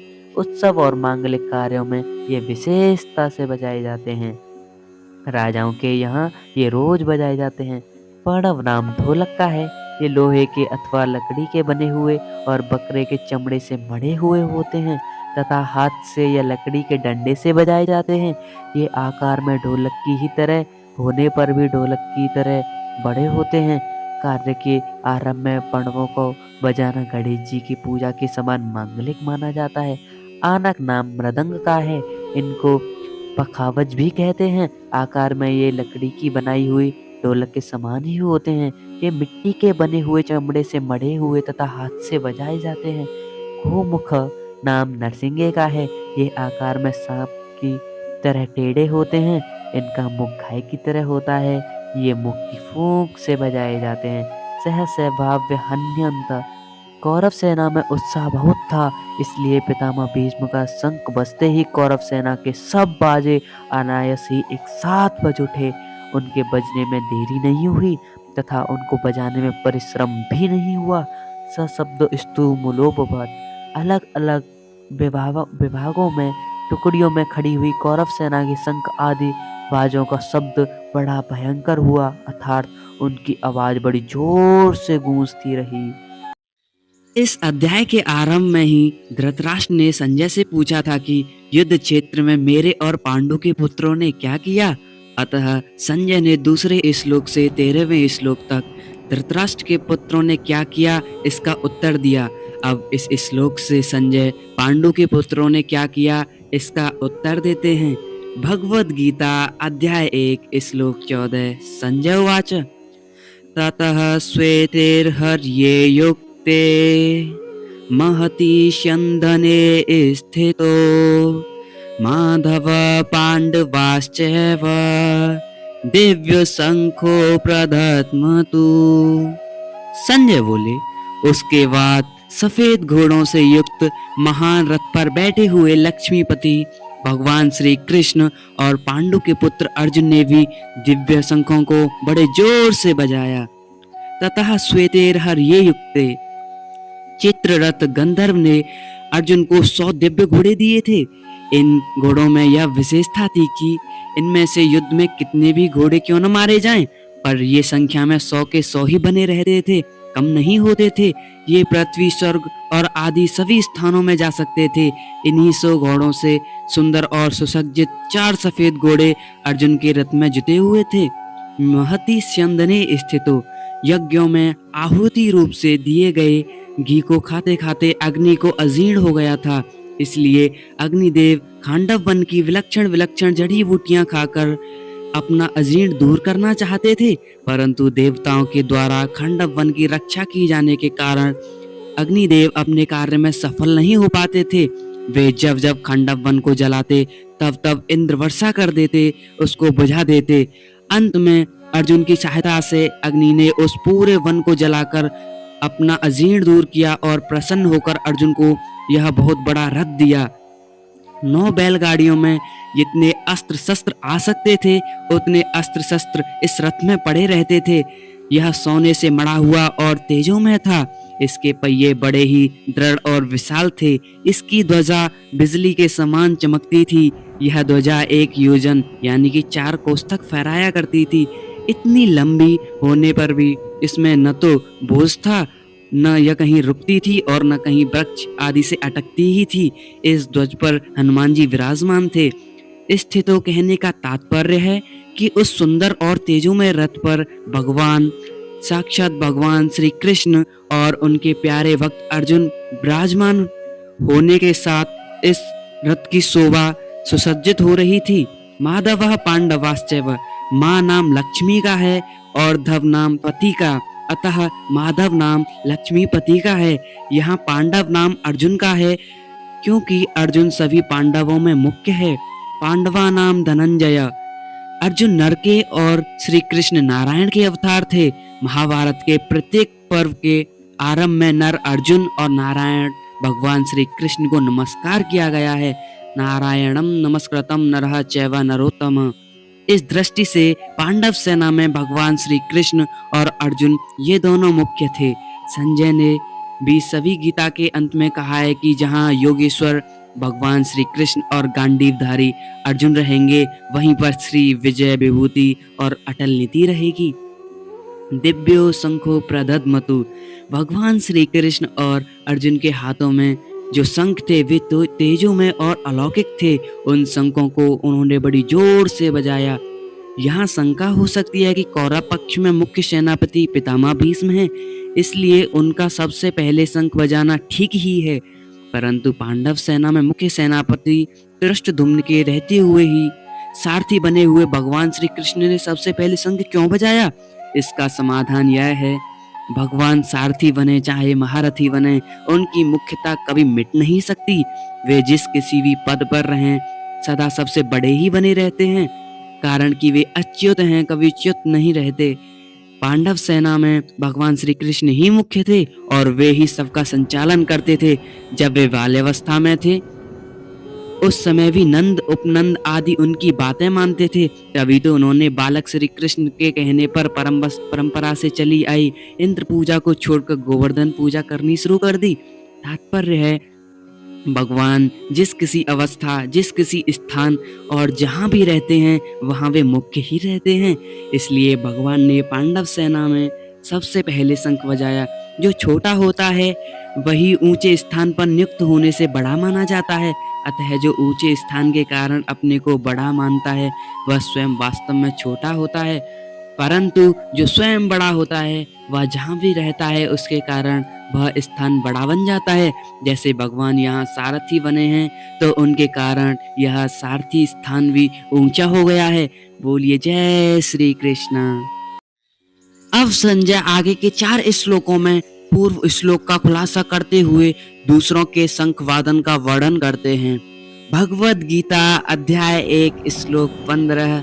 संजय उवाच पांचजन्यं ऋषिकेशो देवदत्तं धनञ्जयः पौंड्रदद्मो महाशंखम् भीमकर्मावृकोदरः। संजय बोले, अंतर्यामी भगवान श्री कृष्ण ने पांचजन्य नामक तथा धनंजय अर्जुन ने देवदत्त नामक शंख बजाया और भयानक कर्म करने वाले वृकोदर भीम ने पौंड्र नामक महाशंख बजाया। पांचजन्यम ऋषि को केशव, सबके अंतर्यामी अर्थात सबके भीतर की बात जानने वाले साक्षात भगवान श्री कृष्ण ने पांडवों के पक्ष में खड़े होकर पांचजन्य नामक शंख बजाया। भगवान ने पांचजन्य नामक शंख रूपधारी दैत्य को मारकर उसको शंख रूप से ग्रहण किया था, इसलिए इस शंख का नाम पांचजन्य हो गया। देवदत्तम धनंजया, राजस्व यज्ञ के समय अर्जुन ने बहुत से राजाओं को जीतकर बहुत धन इकट्ठा किया, इस कारण अर्जुन का नाम धनंजय पड़ गया। निवातक चाही दैत्यों के साथ युद्ध करते समय इंद्र ने अर्जुन को देवदत्त नामक शंख दिया था। इस शंख की ध्वनि बड़े जोर से होती थी जिससे शत्रुओं की सेना घबरा जाती थी। इस शंख को अर्जुन ने बजाया। पौंड्रदद्मो महाशंखम भीम कर्मा वृकोदरः। हिडिंबासुर, बकासुर, जटासुर आदि असुरों तथा कीचक, जरासंध आदि बलवान वीरों को मारने के कारण भीमसेन का नाम भीमकर्मा पड़ गया। उनके पेट में जठराग्नि के सिवाय ब्रक नाम की एक विशेष अग्नि थी जिससे बहुत अधिक भोजन पचता था, इस कारण उनका नाम ब्रकोदर पड़ गया। ऐसे भीमकर्म ब्रकोदर भीमसेन ने बहुत बड़े आकार वाला पौंड्र नामक शंख बजाया। बोलिए जय श्री कृष्ण। भगवद गीता अध्याय 1 श्लोक 16। संजय उवाच अनंत विजयम राजा कुंतीपुत्रो युधिष्ठिरः नकुलः सहदेवश्च सुघोषमणिपुष्पको। संजय बोले, कुंती पुत्र राजा युधिष्ठिर ने अनंत विजय नामक शंख बजाया तथा नकुल और सहदेव ने सुघोष और मणिपुष्पक नामक शंख बजाए। अर्जुन, भीम और युधिष्ठिर ये तीनों कुंती के पुत्र हैं तथा नकुल और सहदेव ये दोनों महाद्री के पुत्र हैं। यह विभाग दिखाने के लिए यहाँ युधिष्ठिर के लिए कुंती पुत्र विशेषण दिया गया है। युधिष्ठिर को राजा कहने का तात्पर्य है कि युधिष्ठिर जी वनवास के पहले अपने आधे राज्य इंद्रप्रस्थ के राजा थे और नियम के अनुसार 12 वर्ष वनवास और 1 वर्ष अज्ञातवास के बाद वे राजा होने चाहिए थे। राजा विशेषण देकर संजय यह भी संकेत करना चाहते हैं कि आगे चलकर धर्मराज युधिष्ठिर ही संपूर्ण पृथ्वी मंडल के राजा होंगे। भगवद गीता अध्याय 1 श्लोक 17-18। संजय उवाच काश्यश्च परमेश्वास शिखंडी च महारथः दृष्टधुम्नो विराटश्च सात्विकश्च पराजित द्रुपदो द्रौपदेयाश्च सर्वशः पृथ्वीपते सौभद्रश्च महाबाहु शंखादद्मु पृथक पृथक।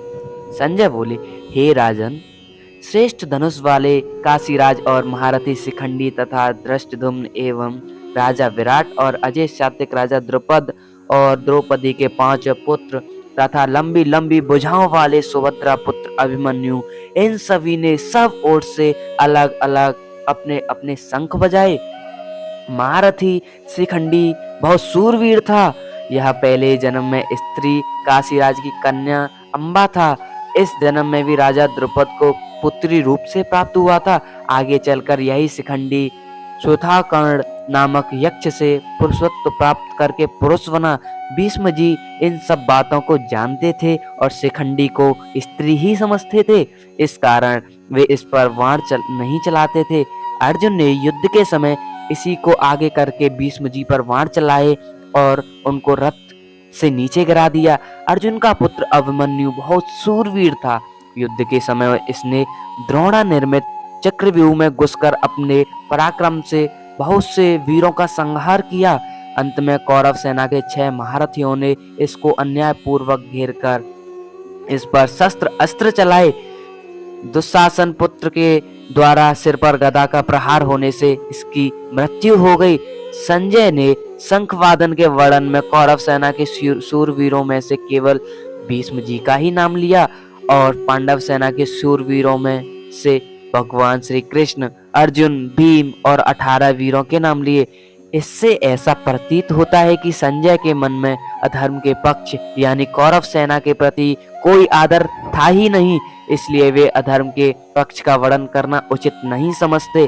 परंतु उनके मन में धर्म के पक्ष पांडव सेना का आदर होने से और भगवान श्री कृष्ण तथा पांडवों के प्रति आदर भाव होने से वे उनके पक्ष का ही अधिक वर्णन करना उचित समझते हैं और उनके पक्ष का वर्णन करने में उनको आनंद आ रहा है।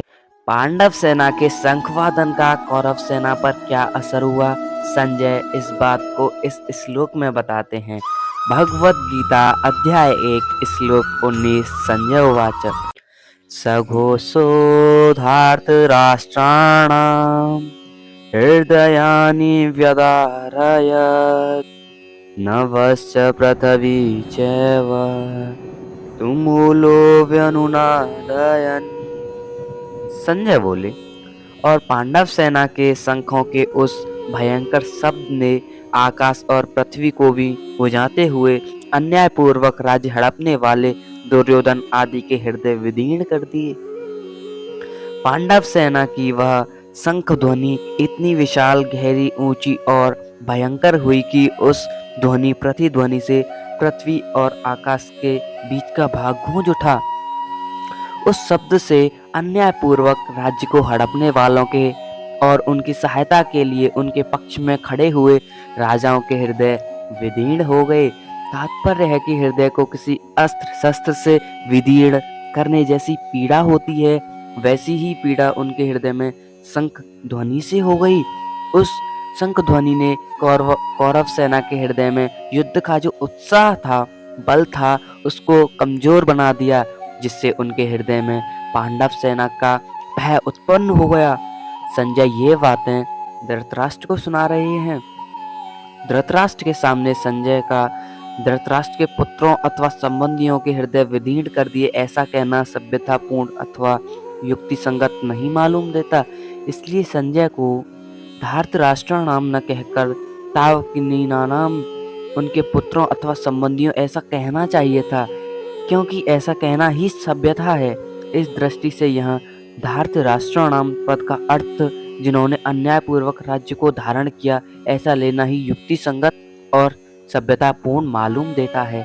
अन्याय का पक्ष लेने से ही उनके हृदय विदीर्ण हो गए, इस दृष्टि से भी यह अर्थ लेना ही युक्ति संगत मालूम देता है।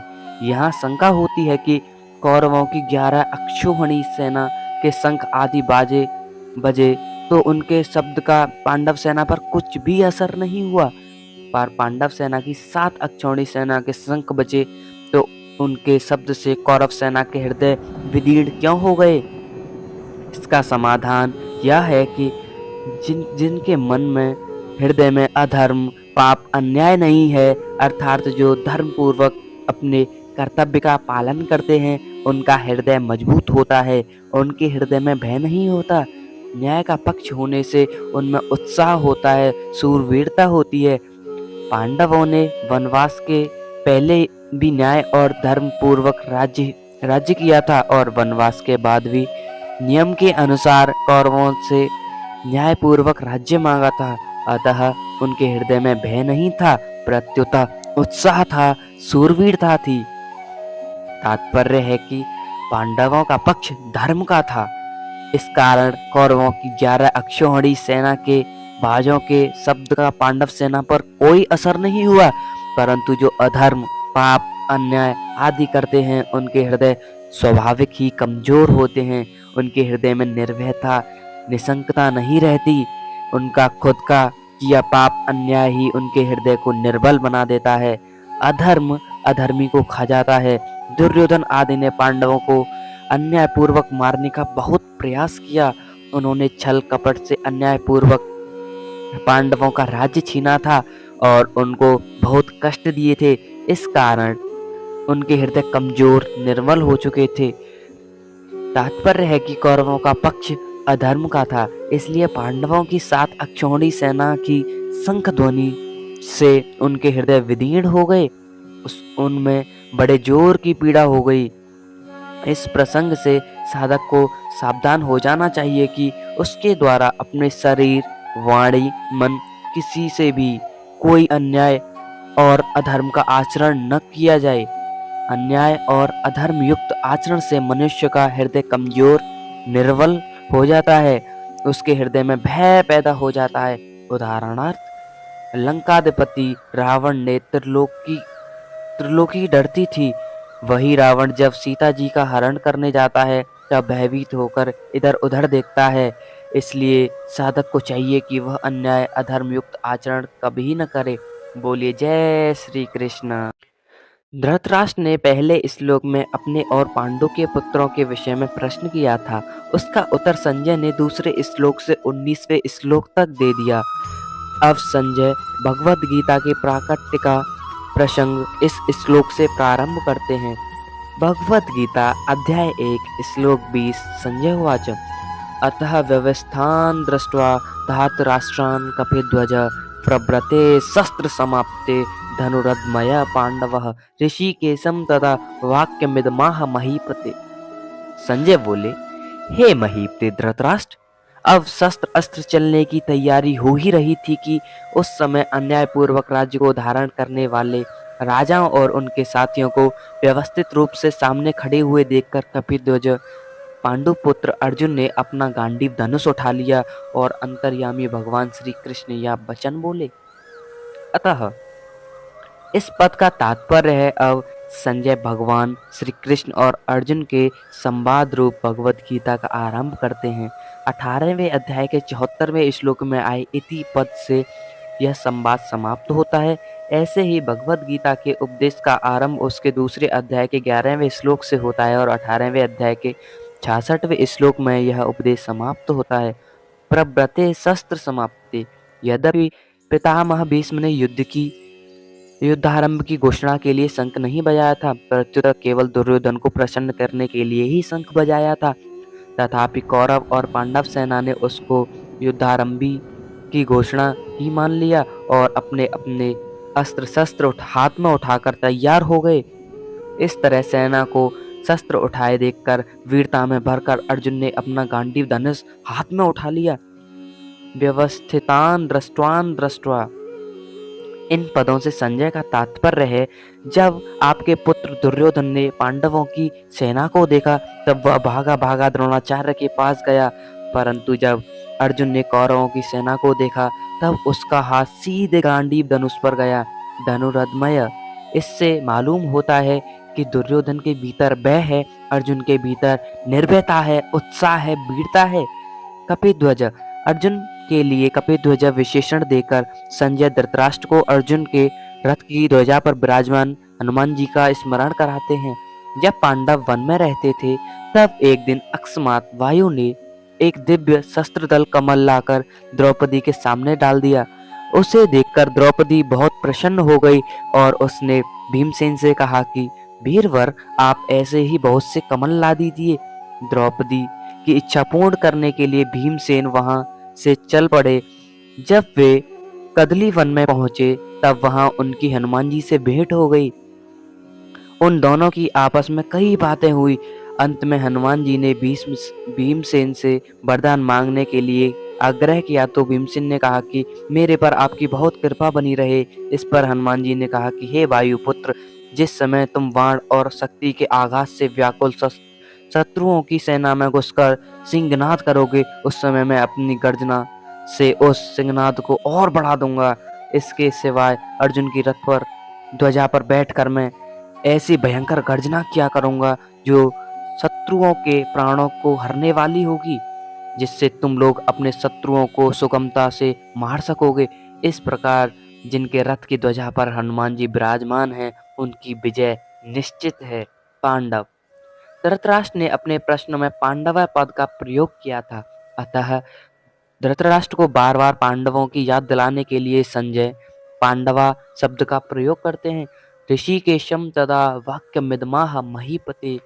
पांडव सेना को देखकर दुर्योधन ने गुरु द्रोणाचार्य के पास जाकर चालाकी से भरे हुए वचन बोलता है, परंतु अर्जुन कौरव सेना को देखकर, जो जगत गुरु हैं, अंतर्यामी हैं, मन बुद्धि आदि के प्रेरक हैं, ऐसे भगवान श्री कृष्ण से शूरवीरता, उत्साह और अपने कर्तव्य से भरे हुए वचन बोलते हैं। बोलिए जय श्री कृष्ण। अर्जुन ने कृष्ण से कहा, हे कृष्ण, करिए रथ बीच रण में, देखूं तो कौन है व्याकुल लड़ने इस समर में। दुर्योधन के विनाश में कौन उसका भागी है, विध्वंस अपना करने को यहाँ कौन कौन राजी है। देख उत्साह पार्थ का, हरि मन ही मन अकुचाए से, नष्ट मोह करने को व्याकुल और भरमाए से। हरि ले गए रथ को बीच रण में, हुआ जागृत मोह पार्थ का उसी क्षण में। हरि हुए प्रसन्न अपना काम करके, सभी का किया जीवन सार्थक, गीता दान करके। मनुज को मोहरा बनाया मनुजत्व को तारने को, मनुष्य को सिखाया नहीं है केवल वो हारने को।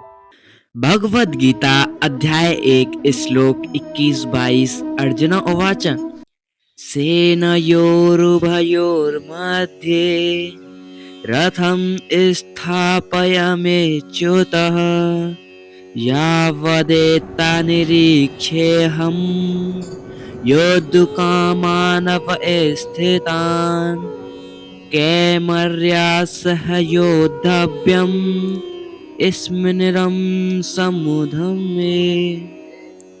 अर्जुन बोले, हे अच्युत, दोनों सेनाओं के मध्य में मेरे रथ को आप तब तक खड़ा कीजिए जब तक मैं युद्ध क्षेत्र में खड़े हुए इन युद्ध की इच्छा वालों को देख न लूं कि इस युद्ध रूप उद्योग में मुझे किन किन से युद्ध करना है। अच्युत सेनयोर भयोर मध्य रथम स्थापय। दोनों सेनाएं जहां युद्ध करने के लिए एक दूसरे के सामने खड़ी थी, वहां उन दोनों सेनाओं में इतनी दूरी थी कि एक सेना दूसरी सेना पर वाण आदि मार सके। दोनों सेनाओं का मध्य भाग दो तरफ से मध्य था। सेनाएं जितनी चौड़ी थीं, उस चौड़ाई का मध्य भाग और दोनों सेनाओं का मध्य भाग, जहां से कौरव सेना जितनी दूरी पर खड़ी थी उतनी ही दूरी पर पांडव सेना खड़ी थी। ऐसे मध्य भाग में रथ खड़ा करने के लिए अर्जुन भगवान से कहते हैं, जिससे दोनों सेनाओं को आसानी से देखा जा सके। सेनयोर भयोर मध्य पद गीता में 3 बार आया है। यहाँ इस श्लोक के 24वें श्लोक में और दूसरे अध्याय के 10वें श्लोक में 3 बार आने का तात्पर्य है कि पहले अर्जुन शूरवीरता के साथ अपने रथ को दोनों सेनाओं के बीच में खड़ा करने की आज्ञा देते हैं।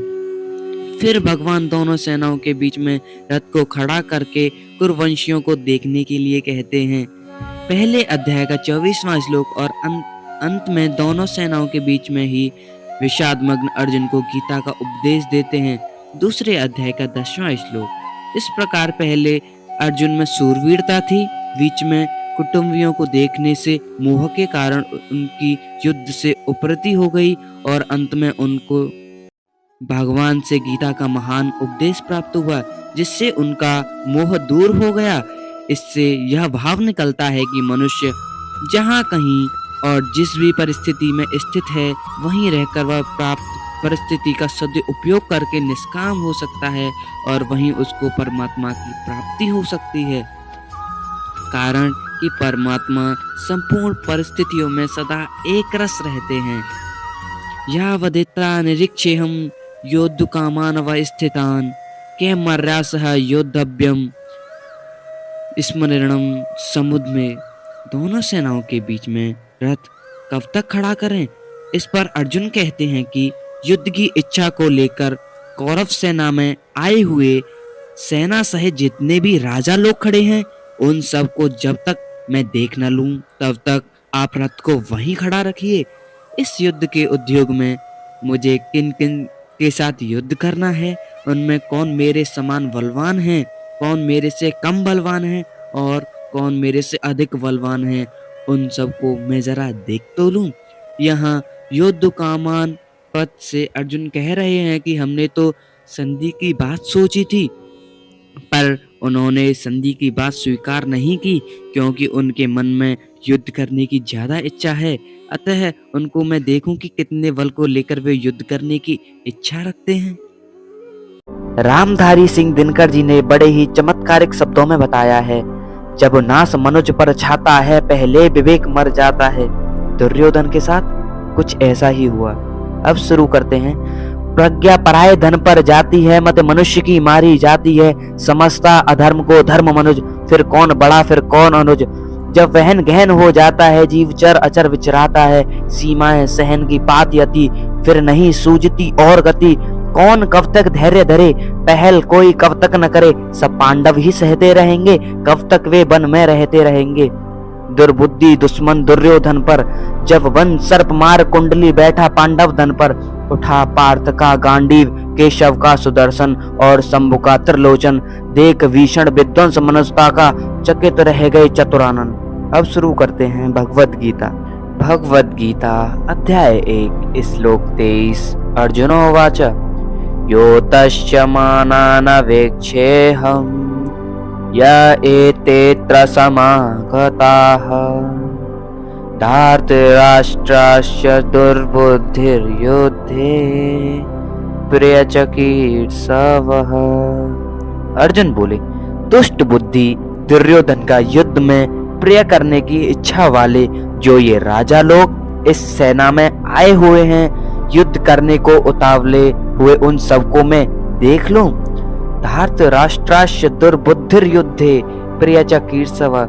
यहाँ दुर्योधन को दुष्ट बुद्धि कहकर अर्जुन यह बताना चाहते हैं कि इस दुर्योधन ने हमारा नाश करने के लिए आज तक कई तरह के षड्यंत्र रचे हैं, हमें अपमानित करने के लिए कई तरह के उद्योग किए हैं। नियम के अनुसार और न्याय पूर्वक हम आधे राज्य के अधिकारी हैं, पर उसको भी यह हड़पना चाहता है, देना नहीं चाहता।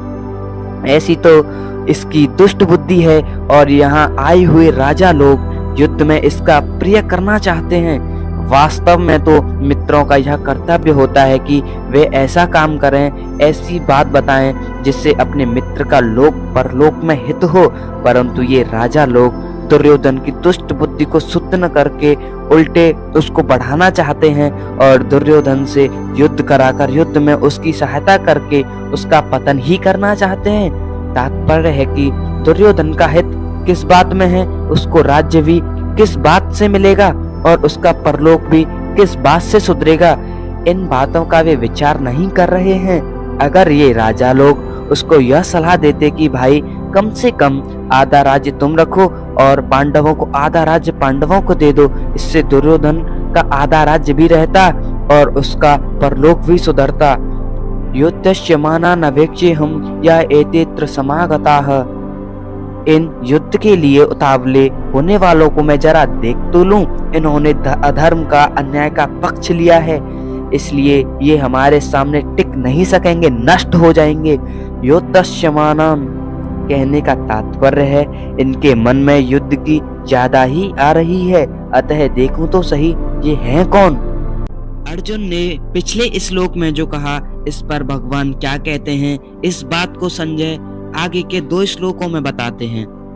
भगवद गीता अध्याय 1 श्लोक 24-25। संजय उवाच एवमुक्तो ऋषिकेशो गुणाकेशेन भारत सेनयोरुभयोर्मध्ये स्थापयित्वा रथोत्तम भीष्म द्रोण प्रमुक्ताः सर्वेषां च महीक्षिताम् उवाच पार्थ पश्यतान् समवेतान् कुरु नीति। संजय बोले, हे भरतवंशी राजन, निद्रा विजयी अर्जुन के द्वारा इस तरह कहने पर अंतर्यामी भगवान श्री कृष्ण दोनों सेनाओं के मध्य भाग में पितामह भीष्म और आचार्य द्रोण के सामने तथा संपूर्ण राजाओं के सामने श्रेष्ठ रथ को खड़ा करके इस प्रकार कहा कि हे पार्थ, इन इकट्ठे हुए कुरुवंशियों को देख। गुणाकेशिन, गुणा के शब्द के दो अर्थ होते हैं। गुणा नाम मुड़े हुए का है और केश नाम बालों का। जिसके सिर के बाल मुड़े हुए हैं अर्थात घुंघराले हैं, उसका नाम गुणाकेश है। गुड़ा का नाम निद्रा का है और ईश नाम स्वामी का। जो निद्रा का स्वामी है अर्थात निद्रा ले चाहे न ले, ऐसा जिसका निद्रा पर अधिकार है, उसका नाम गुणाकेश है। अर्जुन के केश घुंघराले थे और उनका निद्रा पर आधिपत्य था, अतः उनको गुणाकेश कहा गया है। एवं मुक्त, जो निद्रा आलस्य के सुख का गुलाम नहीं होता और जो विषय भोग का दास नहीं होता, केवल भगवान का ही भक्त और दास होता है।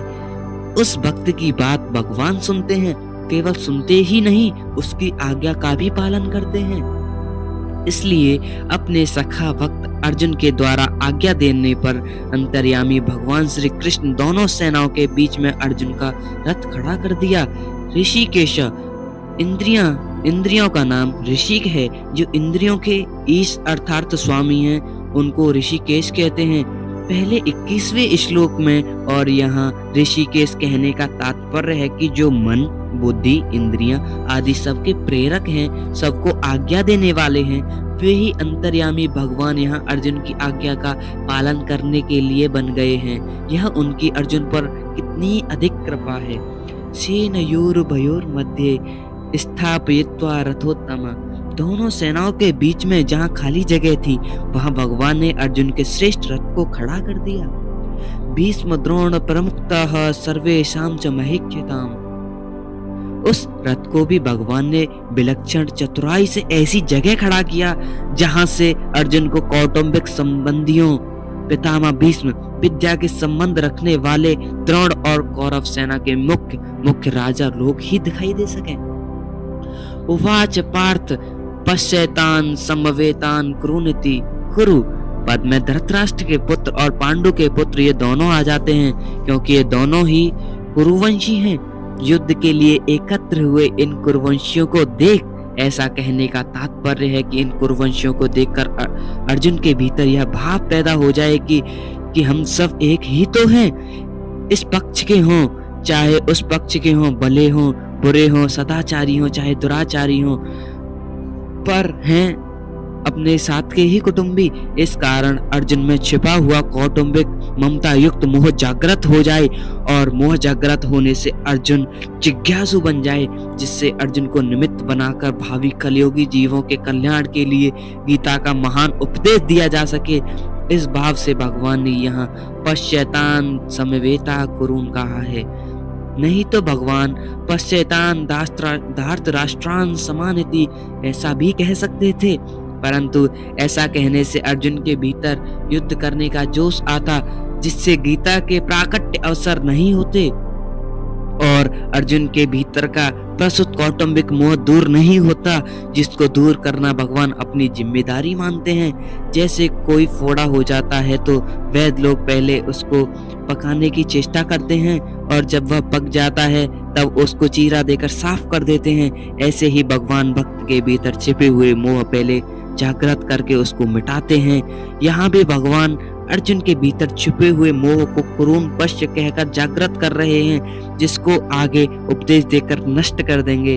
अर्जुन ने कहा था कि इनको मैं देख लूं, निरीक्षे अवेक्षे, और अतः यहाँ भगवान को पश्य तू देख ले ऐसा कहने की जरूरत नहीं थी। भगवान को तो केवल रथ खड़ा कर देना चाहिए था, परंतु भगवान ने रथ खड़ा करके अर्जुन के मोह को जागृत करने के लिए ही कुरुन पश्य, इन कुरुवंशियों को देख ऐसा कहा। कौटुंबिक स्नेह और भगवत प्रेम इन दोनों में बहुत बड़ा अंतर है। कौटुंबिक मोह ममता युक्त स्नेह हो जाता है तो कुटुंब के अवगुणों की तरफ ख्याल नहीं जाता, किंतु ये मेरे हैं ऐसा भाव रहता है। ऐसे ही भगवान का भक्त में विशेष स्नेह है तो भक्त के अवगुणों की तरफ भगवान का ख्याल जाता ही नहीं, किंतु यह मेरा ही है ऐसा भाव रहता है। कौटुंबिक स्नेह में क्रिया तथा पदार्थ शरीर आदि की और भगवत प्रेम में भाव की मुख्यता रहती है। कौटुंबिक स्नेह में मूढ़ता मोह की और भगवत प्रेम में आत्मीयता की मुख्यता रहती है। कौटुंबिक स्नेह में अंधेरा और भगवत प्रेम में प्रकाश रहता है। कौटुंबिक स्नेह में मनुष्य कर्तव्यच्युत हो जाता है और भगवत प्रेम में तल्लीनता के कारण कर्तव्य पालन में विस्मृत हो सकती है, पर वक्त कभी कर्तव्यच्युत नहीं होता। कौटुंबिक स्नेह में कौटुंबियों की और भगवत प्रेम में भगवान की प्रधानता रहती है। बोलिए जय श्री कृष्ण। पूर्व श्लोक में भगवान ने अर्जुन से कुरुवंशियों को देखने के लिए कहा। उसके बाद क्या हुआ, संजय इसका वर्णन इस श्लोक में करते हैं। भगवद गीता अध्याय 1 श्लोक 26। संजय उवाच तत्र पश्चात् स्थितान् पार्थ पितृनथा पितामहान् आचार्यान् मातुलान् भ्रातॄन् पुत्रान् पौत्रान् सखीन् स्थिता स्वसुरान् ससुहृदश्चैव सेनयोरुभयोरपि। संजय बोले, उसके बाद प्रथानंदन अर्जुन ने उन दोनों ही सेनाओं में स्थित पितामहों को, आचार्यों को, मामाओं को, भाइयों को, पुत्रों को, पौत्रों को तथा मित्रों को, ससुरों को और सुहृदयों को भी देखा। जब भगवान ने अर्जुन से कहा कि इस रणभूमि में इकट्ठे हुए कुरुवंशियों को देख, तब अर्जुन की दृष्टि दोनों सेनाओं में स्थित अपने कुटुंबियों पर गई। उन्होंने देखा कि उन सेनाओं में युद्ध के लिए अपने अपने स्थान पर भूरिश्रवा आदि पिता के भाई खड़े हैं, जो कि मेरे लिए पिता के समान हैं। भीष्म, सोमदत्त आदि पिता मह खड़े हैं। द्रोण, कृपाचार्य, विद्या पढ़ाने वाले कुलगुरु खड़े हैं। पुरजित, कुंती भोज, शल्य, शकुनी आदि मामा खड़े हैं। भीम, द्रोण आदि भाई खड़े हैं। अभिमन्यु, घटोत्कच, लक्ष्मण, दुर्योधन का पुत्र आदि मेरे और मेरे भाइयों के पुत्र खड़े हैं। लक्ष्मण आदि के पुत्र खड़े हैं, जो कि मेरे पौत्र हैं। दुर्योधन के अश्वत्थामा आदि मित्र खड़े हैं और ऐसे ही अपने पक्ष के मित्र भी खड़े हैं। द्रुपद, शैब्य आदि ससुर खड़े हैं। बिना किसी हेतु के अपने अपने पक्ष का हित चाहने वाले सात्विक, कृतवर्मा आदि सुहृदय भी खड़े हैं। अपने सब कुटुंबियों को देखने के बाद अर्जुन ने क्या किया, इसको संजय इस श्लोक में बताते हैं। भगवद गीता अध्याय 1 श्लोक 27। संजय उवाच तान् समीक्षस कौन्तेय सर्वान् बन्धून् स्थितान् कृपया पर्यावेष्टो विसीदन्निदं ब्रवीत्। संजय बोले, अपनी अपनी जगह पर स्थित उन संपूर्ण बांधवों को देखकर वे कुंती नंदन अर्जुन अत्यंत कायरता से युक्त होकर विषाद करते हुए ऐसा बोले। पूर्व श्लोक के अनुसार अर्जुन जिनको देख चुके हैं, उनके अतिरिक्त अर्जुन ने वाहिक आदि प्रतिमाह, धृष्टद्युम्न, शिखंडी, सुरथ आदि साले, जयद्रथ आदि बहनोई तथा अन्य कई संबंधियों को दोनों सेनाओं में स्थित देखा।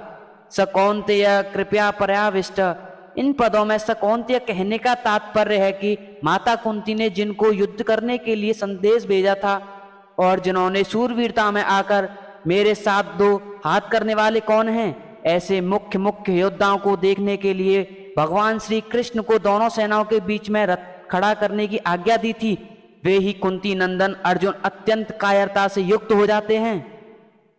दोनों ही सेनाओं में जन्म के और विद्या के संबंधी देखने से अर्जुन के मन में यह विचार आया कि युद्ध में चाहे इस पक्ष के लोग मरें चाहे उस पक्ष के लोग मरें, नुकसान तो हमारा ही होगा, कुल तो हमारा ही नष्ट होगा, संबंधी तो हमारे ही मारे जाएंगे। ऐसा विचार आने से अर्जुन की युद्ध की इच्छा तो मिट गई और भीतर में कायरता आ गई। इस कायरता को भगवान ने क्लशम तथा हृदय दुर्बलम कहा है और अर्जुन ने कार्यपांडे दोषो पहत स्वभाव कहकर इसको स्वीकारा भी है। अर्जुन कायरता से आविष्ट हुए हैं, कृपयाविष्ट। इससे सिद्ध होता है कि यह कायरता पहले नहीं थी, प्रत्युतः अभी आई है, अतः यह आगंतुक दोष है। आगंतुक होने से यह ठहरेगी नहीं, परंतु सूरवीरता अर्जुन में स्वाभाविक है, अतः वह रहेगी ही। अत्यंत कायरता क्या है? बिना किसी कारण निंदा, तिरस्कार, अपमान करने वाले, दुख देने वाले, बैरभाव रखने वाले, नाश करने की चेष्टा करने वाले दुर्योधन, दुशासन, शकुनी आदि को अपने सामने युद्ध करने के लिए खड़े देखकर भी उनको मारने का विचार न होना, उनका नाश करने का उद्योग न करना, यह अत्यंत कायरता रूप दोष है। यहाँ अर्जुन को कायरता रूप दोष ने ऐसा घेर लिया है कि जो अर्जुन आदि का अनिष्ट चाहने वाले और समय समय पर अनिष्ट करने का उद्योग करने वाले हैं, उन अधर्मियों पापियों पर भी अर्जुन को करुणा आ रही है। विषीदन्नी दम ब्रवीत, युद्ध के परिणाम में कुटुंबी की, कुल की, देश की क्या दशा होगी, इसको लेकर अर्जुन बहुत दुखी हो रहे हैं। और उस अवस्था में वे ये वचन बोलते हैं जिसका वर्णन आगे के श्लोकों में किया गया है। अर्जुन जब अपने सगे संबंधियों, कुटुंबियों को युद्ध में देखते हैं तब उनकी क्या दशा होती है, इस पर अर्जुन आगे कहे जाने वाले 3 श्लोक कहते हैं। भगवद गीता अध्याय 1 श्लोक 28, 29, 30। अर्जुन उवाच द्रष्टव्येमं स्वजनं कृष्ण युजुत्सं समुपस्थितं सीदन्तीमं गात्राणि मुखं च परिष्यति वेपथुश्च शरीरे मे रोमहर्षश्च जायते गाण्डीवं स्त्रंसते हस्त्वाक्थ चैव परिध्यते न च शक्नोम्यवस्थातुं भ्रमतीव च मे मनः। अर्जुन बोले, हे कृष्ण, युद्ध की इच्छा वाले इस कुटुंब समुदाय को अपने सामने उपस्थित देखकर मेरे अंग शिथिल हो रहे हैं और मुख सूख रहा है तथा मेरे शरीर में कंपकपी आ रही है एवं रोंगटे खड़े हो रहे हैं, हाथ से गांडीव गिर रहा है और त्वचा भी जल रही है और मेरा मन भ्रमित सा हो रहा है और मैं खड़ा रहने में भी असमर्थ हो रहा हूँ। दृष्टमेवं स्वजनम कृष्ण युजुत्सं समुपस्थितम। अर्जुन को कृष्ण नाम बहुत प्रिय था। यह संबोधन गीता में 9 बार आया है। भगवान श्री कृष्ण के लिए दूसरा कोई संबोधन इतनी बार नहीं आया। ऐसे ही भगवान को अर्जुन का पार्थ नाम बहुत प्रिय था, इसलिए भगवान और अर्जुन आपस की बोलचाल में ये नाम लिया करते थे और यह बात लोगों में भी बड़ी प्रसिद्ध थी। इसी दृष्टि से संजय ने गीता के अंत में कृष्ण और पार्थ नाम का उल्लेख किया है। यत्र योगेश्वरः कृष्णो यत्र पार्थो धनुर्धर। धृतराष्ट्र ने पहले समवेता युजुत्सव कहा था और यहाँ भी युजुत्सम समुपस्थितम कहा है, परंतु दोनों की दृष्टियों में बड़ा अंतर है।